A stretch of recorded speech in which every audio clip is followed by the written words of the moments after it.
Pero él tuvo esas culpas por las que decía antes, muy marcadas por una cuestión fundamental, porque él cuando, en fin, el ejército franquista toma Bilbao y digamos reduce a Granada al ejército vencido, pues bueno, no hizo lo que al parecer hicieron otros capitanes, que se entregaron con los galones.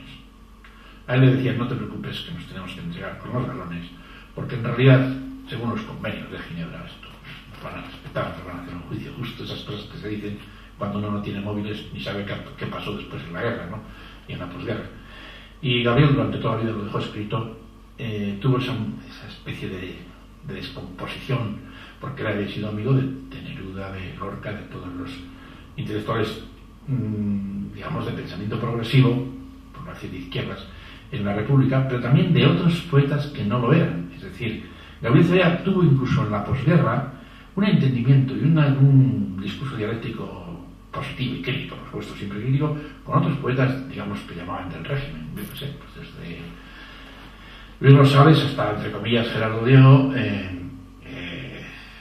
y todos los García Nieto, y en fin, todos los poetas que, bueno, estaban dentro de la, bueno, que se dejaban querer de determinada forma, etc. Pero él se comunicó con todo el mundo. La mala conciencia era precisamente que él se arrancó los galones y se entregó con un traje de soldado raso, y eso a él le pesó toda la vida, porque él dijo siempre que eso era un acto de cobardía, y le pesó y lo dejó escrito. Y hay una prueba fundamental de la cual yo soy testigo y que quiero escribirla para que conste en el futuro, aunque su mujer Amparo Gastón lo dijo públicamente. En el año 84, creo que fue 85, no sé cómo recuerdo, la ley de Narcís Serra, la ley que sacó el gobierno socialista para primar, para reconocer a los militares republicanos que habían hecho la guerra a favor de la República, fueran soldados, fueran sargentos o tuvieran graduaciones. Y bueno, en una de esas recepciones sociales a las que Gabriel nunca quería ir, pero a veces le gustaba ir, porque le gustaba esa cosa, no sé, le gustaba esa cosa de ver a gente de poder y demás, pues fue una reunión o una recepción pública, y allá parece que estaba lleno de ministros. El ministro Solana, que era de Cultura, y el ministro Enrique Mujer, que era de Justicia, si no me equivoco, y como era de Rostierra y conocido de toda la vida, pues oye, eso de la ley esa que habéis hecho, ¿qué es? Y entonces el ministro pues toma nota, y al día siguiente un motorista, que es lo que pasa cuando no es ministro, lo demanda a un motorista, se presenta en casa y le trajo unos documentos, unos papeles, unas cosas, en los cuales pues ponía lo que había que hacer para rellenar un expediente y cobrar 75.000 pesetas al mes. Yo estaba allí y Gabriel tenía encendida el brasero, bueno, el brasero no, la calefacción, que hacía de calefacción un horno. Por cierto, la casa de Gabriel en Madrid la ha comprado en Donostiarra por casualidad. Es una cosa simpática, por casualidad. Él no sabía que aquella casa era. Bueno, y en ese horno, en ese hornillo y tal, estaba allí pues, con fuego y tal. Pues duró 10 minutos, porque Amparo le había dicho: eso hay que rellenarlo cuando venga algo Pérez que te ayude o tal, porque ellos siempre decían que yo era de leyes. En realidad, como redacté muchos documentos y demás, y en fin, me siento jurista, pero bueno, eso aparte. Entonces lo intenté explicar, empecé a explicar aquello, y dije: para un poco, Pérez. ¿Sabes lo que digo? Trae esos papeles. Cogió los papeles, hizo 3 o 4 minutos de muy mala, descompuesto y enfadado consigo mismo, los tiró al fuego, y esto que pidió que se quemaron porque no han vuelto, y dijo: yo fui un cobarde, no me entregué como ya que los entregaba, y ahora voy a cobrar yo por haber sido un cobarde en la República. Se acabó. Esa fue la anécdota que... Pero todo eso desde el año 38 tienen esta persona en Vizcaya, y le libera a su suegro. Es decir, que su suegro, que era militar general, que estaba en Guipúzcoa, del ejército franquista, pues se presenta con una fragoneta a la noche en Vizcaya, y le saca de la cárcel de la Reinaga, porque es un general, y le saca al hijo de la novia. Y le saca de allí. A ver, no había móviles, insisto en esto, todo esto, estás en la guerra, estás detenido, y te viene el padre de tu novia, y te saca de allí, y te lleva a esto, y como escribió Gabriel lo dejó escrito: me obligaron a casarme, etc. Lo dejó escrito así. Ese padre es la madre de sus 2 hijos, pero él dice que lo obligaron a casarse. Bueno, dicho esto, explica todo ese turbamunta en la que vivía Gabriel, desde el año 38 hasta el año 56, que ya decidió irse a Madrid, dejar la empresa familiar. Pero hay un dato muy importante en todo esto. Él en el año 38 le degradan, ¿no? Sí, ya no era sargento, capitán. El ejército franquista le obliga a hacer 3 años de paripé, o sea, de estar en el ejército, esas cosas, ¿eh? Y estaba en Zaragoza en el año 38 y es cuando escribe, que ya hemos traído, 3 poemas dedicados a Federico García Lorca. Cuando no se sabía quién había, digamos, matado a Lorca, pero ya se extendía la idea de la Guardia Civil, ¿no? Si él había puesto a la Guardia Civil, digamos, firme en sus libros, pues tenía que ser, bueno, pero en fin. Cuando no se sabía, él en el 38 escribe eso y están sus poemas y, en fin, y ahora se han publicado en un librillo que ha editado en Granada Antonio Chicharro. Él dice ahí, grita en esos poemas que luego los conservó de por vida, muera la Guardia Civil. En fin, el canto a Federico. Es decir, él nunca dejó de tener esa especie de rebelión contra sí y contra todo lo que significaba todo aquello que iba a venir. Él, Gabriel, en ese momento, es el hombre, pues, un hombre que sufre, que escribe su libro Tentativas, que es un libro de pensamiento que yo aconsejo que lea a todo el mundo, sobre todo el mundo que se crea que está desorientado, porque todos a veces nos creemos que estamos desorientados y resulta que estamos, pues como estamos, somos seres humanos y por tanto estar desorientados a veces también es casi fundamental. Gabriel Celaya escribe poesía y es, a todos efectos, el hombre que, digamos, el poeta que enlaza la preguerra con la posguerra, ¿no?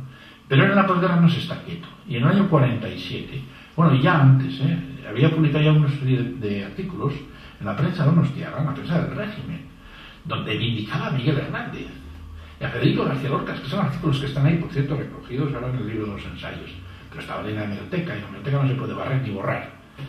Y luego, en el año 47, se encuentra con Amparo Bastón de una manera que a mí siempre me parece mágica, ¿no?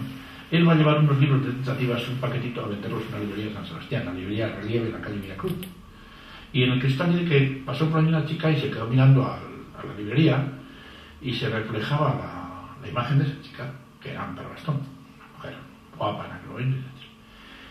Y bueno, empezaron a hablar, ¿y qué haces tú? Y pues yo he venido a traer aquí unos libros. Y tú, yo trabajo en una piscina en Bianchi, muy bien y tal. En fin, se conocieron allí. Pero al poco tiempo, Gabriel, en el año 47, funda en San Sebastián una empresa fundamental para mí, me parece, que es Cuadernos de Poesía Norte, en la cual publicó 17 libros. 17 libros. Miguel Labordeta publicó un libro de Cela, publicó libros de Benito Sereni, de Lanza de Basto, de grandes poetas universales, Paul Eluard, Rimbaud, en fin, hizo una tarea que ahora no parece revolucionaria, y de hecho, si hubiera hecho una editorial de libros de poemas, hubiera hecho una revista de poesía, hoy todo el mundo citaría esa revista. Parece como que es muy importante. Bueno, lo más importante de aquella empresa fue que él se puso en contacto y se empezó a interrelacionar con todos los poetas que habían quedado, digamos, incluso más jóvenes, digamos, lo llamado el siglo interior, ¿no? Claro, él tenía fuera rivales como es Neruda, como era fundamentalmente Neruda, ¿no? Es una persona que le quería mucho, y de hecho, en el año 71, en Sao Paulo, hicieron un homenaje a Federico García Lorca. Todas esas culpas, toda esa turbamunta, todo eso está ahí, pero él, Gabriel, nunca se fue de San Sebastián, es decir, nunca se fue del país. Él dice que, incluso creo que lo cito en muchos sitios, dice, toda mi poesía proviene de mi ser vasco, y ese ser, esa condición esférica, creo que se nota en mis versos. Y es verdad, es decir, el verso llano, lo que en alguna manera, en determinado momento se llamó prosaísmo en Celaya, aquí está el amigo Rafael, el otro Rafael, porque Celaya se llamaba Rafael Murcia Celaya, y Alberti siempre le llamó a Rafael, a Gabriel siempre le llamó Rafael. De hecho, en 1991, por hablar de fechas en las que todo termina en uno, en el Festival de Cine de San Sebastián, que fue en septiembre, vino Rafael Alberti, y vino con María Sotero Mateo, escritora que había participado en el año 84 aquí en un homenaje a Celaya. Y recuerdo que nos encontramos yo estaba en el Festival de Cine, nos encontramos en la antesala del hotel, y Rafael me dice que venía un poco disgustado, y yo le pregunté por qué estaba en la parte vieja, o sea, en lo viejo, y hemos estado en 2 librerías. Yo sé qué librerías eran, una en la Plaza de la Constitución y la otra era en Village. Dice, en el escaparate, mira que había libros míos y que no había ninguno de Rafael, o sea, no había ninguno de Celaya.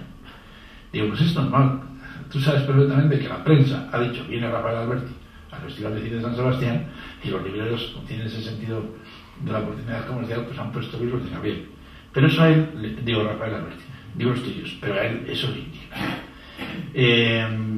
Posteriormente, en el año 92, hicimos un curso de verano, un homenaje a Gabriel en los cursos de verano del Escorial. También estuvo Rafael Alberti, pues en fin. Aquí está Gabriel con un grupo de poetas. Este es Blas de Otero, este es Carlos Barral, este es José Agustín Goitisolo. Y esta mujer que veis aquí es Rosario Conde Picabea. Rosario Conde Picabea era la mujer de Cela. Y por resumir, os diré que fui muy amigo suyo, nos veíamos en los veranos en San Sebastián, y fue la mujer que construyó, aquí está el homenaje, construyó la posibilidad de que Cela hiciera una obra intelectual, ¿no? Bueno, aquí está de nuevo Gabriel con Ángela Figuera, con Ricardo Zamorano, un gran pintor, y con Julio Figuera, que era el marido de Ángela Figuera. Este es Amparo Gastón, pues en aquel año 58-59, cuando llega a Madrid. Este es Xavier Lete, del que está... Bueno, yo creo que motiva coincidencia. La motiva coincidencia es que Xavier... Vamos a ver la vista. Xavier conoce a Gabriel fundamentalmente a partir del año 84. Es decir, antes había conocido, y él lo ha dicho, la poesía de Gabriel. Sobre todo le impresionó muchísimo la poesía de Rapsodia Éuskara y baladas y deciles vascos. Y baladas y deciles vascos, que antes le he citado a Bernardo Chaga, creo. Bernardo Chaga explicaba en 1991, a propósito de la muerte de Gabriel, cómo él, cuando era un chaval, salió de clase en el instituto y debió ir directamente a Rani con un amigo suyo a ver si encontraban a ese señor que le habían dicho que le había nacido en Rani, y preguntó en algunos portales y parece ser que no. Pero entonces también, evidentemente, no había móviles. Xavier Lete, en el año 1964, yo denuncié en el periódico del Diario Vasco que el alcalde de la ciudad de San Sebastián, que era Ramón Lavalle en San Sinenea, pues se había encontrado con Gabriel Zelaya en la calle, y Gabriel le había dicho: oye, Ramón, a ver si miras la posibilidad de que mis libros queden en San Sebastián, porque los quiere llevar una universidad americana en Pensilvania, y no sé, a mí me parece que esa biblioteca tendría que quedar en San Sebastián, a ver qué te parece. Y Ramón Lavalle en San Sinenea, pues no se le ocurrió otra cosa que decirle, yo estaba delante y por tanto nadie lo puede negar, pues para qué queremos libros viejos, si en la librería de las casas de cultura de ahora vamos a poner todos libros nuevos y un mobiliario de harina en bin. Les he resumido.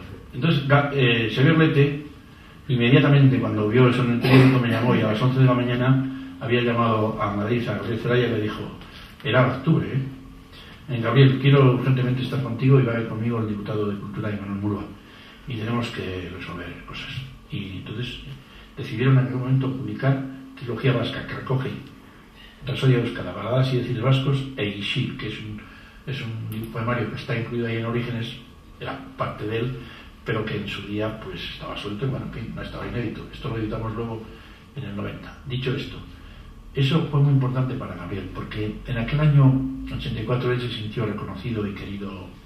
Lo que él siempre fue como poesía, ¿no? O sea, como poeta, lo que quiso ser, o que quería en su poesía, y quería que fuera para los demás, ¿no? Entonces uno siente que qué triste es ser un hombre, entonces uno siente qué duro es estar solo. Por cierto, aquí las estructuras son las estructuras que vemos en Neruda, es decir, en todas sus estrofas, ¿no? Se hojean febrilmente los anuarios buscando la profesión poeta, ahí nunca registrada, y entonces uno siente cansancio y más cansancio, solamente cansancio, tiempo lento y cargado.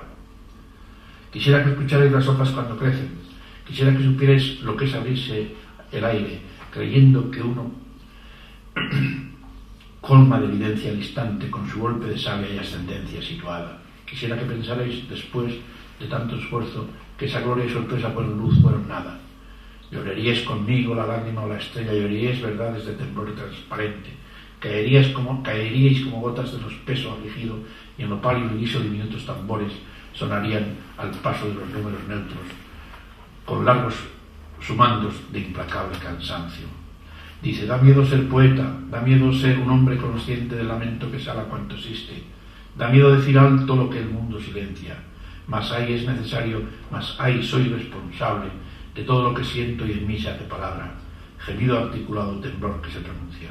Pensadlo, ser poeta no es decirse a sí mismo, es asumir la pena de todo lo existente, es hablar por los otros, es cargar con el peso mortal de lo no dicho, contar años por siglos, ser cualquiera o ser nadie.